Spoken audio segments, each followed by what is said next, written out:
Oman के सुल्तान बहुत ज़्यादा इम्प्रेस हुए हैं जिस तरीके से भारत डिजिटलाइज हो चुका है, जिस तरीके से भारत अब डिजिटल भारत कहलाया जाता है। यूपीआई सिस्टम के दीवाने हो गए हैं और चाहते हैं कि यूपीआई सिस्टम ओमान में आ जाए। तो यूपीआई सिस्टम जा रहा है ओमान के अंदर। पूरी दुनिया इस बात को लेकर शोर मचा रही है कि कैसे भारत डिजिटलाइजेशन के जरिए आगे बढ़ रहा है और डिजिटलाइजेशन का सबसे बड़ा केंद्र बन रहा है। इसमें उसका साथ दे रहा है भारत का अपना यूपीआई सिस्टम, जिसे अब ओमान भी अपनाने जा रहा है। कि इंडिया ने पूरी दुनिया को बीट कर दिया है डिजिटल पेमेंट्स में।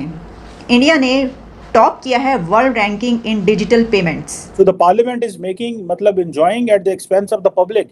लेकिन हमें दे क्या रहे हैं?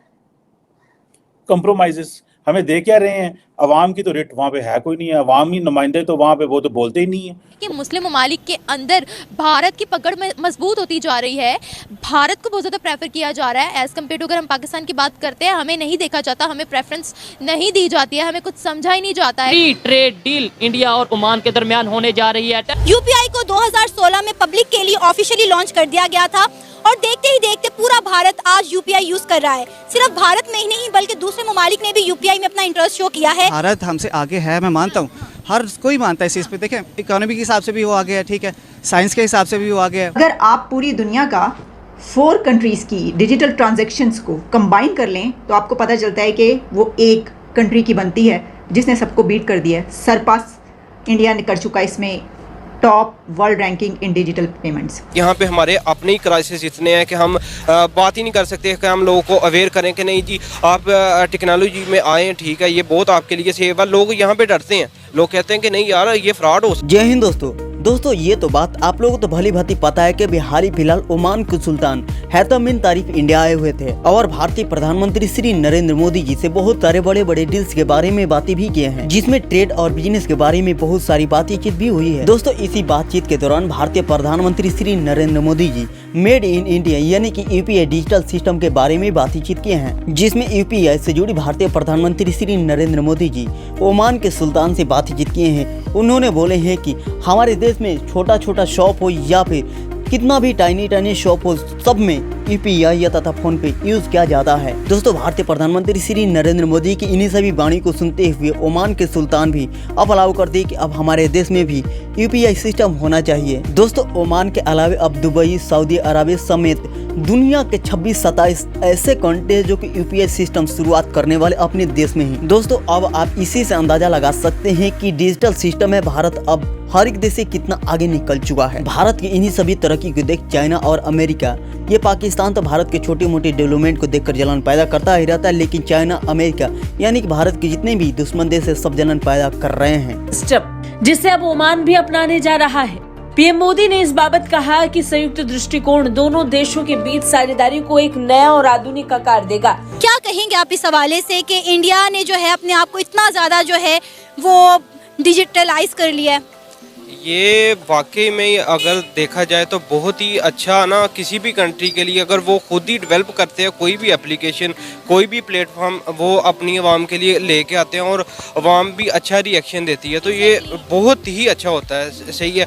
और आगे अगर देखा जाए तो पूरे यूरोप में देखा जाए, ये तो एशिया में चले एशियन लोग कर रहे हैं, लेकिन यूरोप में देखा जाए वो खुद को टोटली तौर पे डिजिटल हो गए हैं और डिजिटल का बहुत ज़्यादा फ़ायदा अगर वो ये इंडियन कर रहे हैं, एशियन कर रहे हैं, तो इसका अभी हमें बहुत कम इसके मतलब नॉलेज है, लेकिन जिन लोगों को नॉलेज है वो बहुत ज़्यादा तेज़ी से ग्रूम करेंगे जिस तरह वो कर चुके हैं यूरोपियन कंट्री। इससे अब देखें ना, ट्रांजैक्शन कोई भी कर रहा है, अब पूरे इंडिया में वो मुतारफ़ करवा दी है एप्लीकेशन। आप और बाहर की कंट्रीज भी उससे चाह रही हैं कि हम अपने मुल्क में ये ऐप यूज़ करें। जी ऐसे ही है। चाइना में भी एप्लीकेशन वो अब नेट कैश का तो टाइम ही ख़त्म हो गया, इसमें थेफ्ट के अच्छे भले प्रॉब्लम होती है थेफ्ट की। आपका इस वक्त हालत ये है कि आप अपनी ज़मीनें तक बेचने और गिरव रखने पे उतर आए हैं, जिसको आप जो है वो मॉडर्न कारपोरेट फार्मिंग कहते हैं। दुनिया के किसी मुल्क में आप मुझे मिसाल दे दें जहाँ इस तरह की कारपोरेट फार्मिंग हो कि आप मल्टी नेशनल कंपनीज या दूसरे मुल्कों की कंपनी को अपनी ज़रूरी ज़मीनें जो हैं वो जो है वो दे दें और आप कहें कि जी ये यहाँ पे हम कारपोरेट फार्मिंग कर रहे हैं, तो वो ज़मीनें अगर वो आगे बेच दें आप तो किसी हुकूमत को तो नहीं दे रहे ना, प्राइवेट कंपनीज को दे रहे। और ये मैंने पहले भी अर्ज किया था कि कोई भी प्राइवेट कंपनी जो आपकी ज़मीन ले रही है, उससे वो उसके जितने भी एसेट्स हैं या कारोबार हैं, कल कोई दूसरी कंपनी ले सकती है, जिसकी वजह से मसलन जो है आपकी सारी जो कंट्रोल है अपनी ज़मीनों पे कारपोरेट फार्मिंग के नाम पे, वो ख़त्म हो जाता है। कि अब कराची में देख ले, बंदा सोच सकता है कि अब अपने साथ 10,000 ही लेके जाए, उसी जगह पे आपकी एप्लीकेशन में अगर आपने किसी को देने हैं, उसके पास भी एप्लीकेशन है, आपने जस्ट एक कोड याद रखना है, उसके ज़रिए आपने ट्रांजैक्शन कर ली, आप महफूज है। ये बहुत ही अच्छी उनकी बात है कि अगर उन्होंने ये किया और अगर उन्हें बहुत अच्छा रिस्पांस मिला। अब हमारी तरफ देख लीजिए, जैज़ कैश, इजी पैसा, ऐसी वैसी एप्लीकेशन किया और ये भी काफ़ी ज़्यादा अच्छा रिस्पांस मिल रहा है। आपको पूरी दुनिया को बीट कर दिया है डिजिटल पेमेंट्स में। इंडिया ने टॉप किया है वर्ल्ड रैंकिंग इन डिजिटल पेमेंट्स, और इसमें जो ट्रांजैक्शंस हैं वो हुई हैं 89.5 मिलियन डिजिटल ट्रांजैक्शंस इन दी कंट्री। पूरी दुनिया को बीट कर दिया है डिजिटल पेमेंट्स में। तो इस वक्त हम बात कर रहे हैं उस डिजिटल इंडिया की जिसने सबको पीछे छोड़ दिया है, जिसमें चाइना भी है और भी तमाम कंट्रीज़ हैं दुनिया के। तो ज़रा देख लेते हैं कि और कौन से कंट्रीज़ हैं और वो किस नंबर पर आ रहे हैं। पहले नंबर पर जैसे मैंने बताया कि इंडिया की जो डिजिटल ट्रांजैक्शंस कही जा रही हैं वो 89.5 मिलियन डिजिटल ट्रांजैक्शंस हैं। अब इसको आप, मेरा ख्याल है कि 9-10 करोड़ के करीब ये बनती हैं, हो सकता है ये कुछ आगे पीछे हो, लेकिन इसमें जो डेटा मेरे सामने है वो 89.5 मिलियन है। इंडिया के बाद दूसरे नंबर पर जो कंट्री है वो है ब्राज़ील, और उसने 29 मिलियन डिजिटल ट्रांजैक्शंस की हैं। अब देखिए आप 29 मिलियन और 89.5 मिलियन में बहुत फ़र्क है, यानी जो सेकंड नंबर पर आने वाला कंट्री है वो भी इतना पीछे है। तो अगर आप पूरी दुनिया का 4 कंट्रीज़ की डिजिटल ट्रांजैक्शंस को कंबाइन कर लें तो आपको पता चलता है कि वो एक कंट्री की बनती है जिसने सबको बीट कर दिया है। सरपास इंडिया ने कर चुका है इसमें टॉप वर्ल्ड रैंकिंग इन डिजिटल पेमेंट्स। तो 4 मुल्कों की टोटल मिलाकर एक मुल्क की बन रही है। अब ये क्यों इतना इम्पॉर्टेंट है? देखिए, ये तो आप पता ही आपको, और हम इसके ऊपर बात भी करते रहे हैं कि जो कैशलेस इकॉनमी है दुनिया उसी की तरफ बढ़ रही है बहुत तेज़ी से।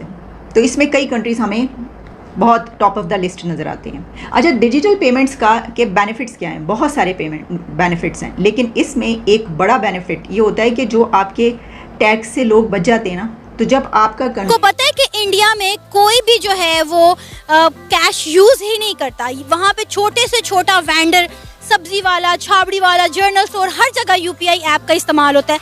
लेकिन पाकिस्तान में मुझे नहीं लगा, मैंने अभी तक कहीं पर इतना ज़्यादा इन चीज़ों का यूज़ देखा ही नहीं है। ऐसे ही है ना, असल में पहली बात तो एक तो इन्फॉर्मेशन नहीं है, बहुत ज़्यादा नॉलेज नहीं है लोगों को, और जो स्टूडेंट है उन्हें है वो इस तरीके का इस्तेमाल करते हैं एप्लीकेशंस, आप जैज़ कैश और दूसरा। लेकिन इंडिया में ये ऐसा सीन है कि उनके जो मिनिस्टर्स हैं वो भी इस चीज़ को ना फ़रोग दे रहे हैं कि नहीं आप करो, डिजिटल हो, इससे बहुत ज़्यादा आपको फ़ायदा होगा। अब वहाँ पे रेडी वाले भी यूज़ कर रहे हैं, तो कैसे रेडी वाले को पता चला? वो तो अनएजुकेटेड है, उससे तो नहीं पता चलना। लेकिन मेन ये है कि आपकी न्यूज़ में आ रहा है कि भैया आप डिजिटल हो, ठीक है, इससे बहुत ज़्यादा फ़ायदा होगा। कैंपेन्स लॉन्च की होगी, लोगों को अवेयर किया होगा इस हवाले से, ताकि हर बंदे को पता चले कि आपने इस तरह से। अब यहाँ पर देखें, गन पॉइंट पे कोई भी आता है, किसी को भी लूट कर चला जाता है, कोई भी यहाँ पे महफूज नहीं है। ऐसे ही है। ये पाकिस्तान की सिचुएशन बहुत ही ज़्यादा हॉरिबल है,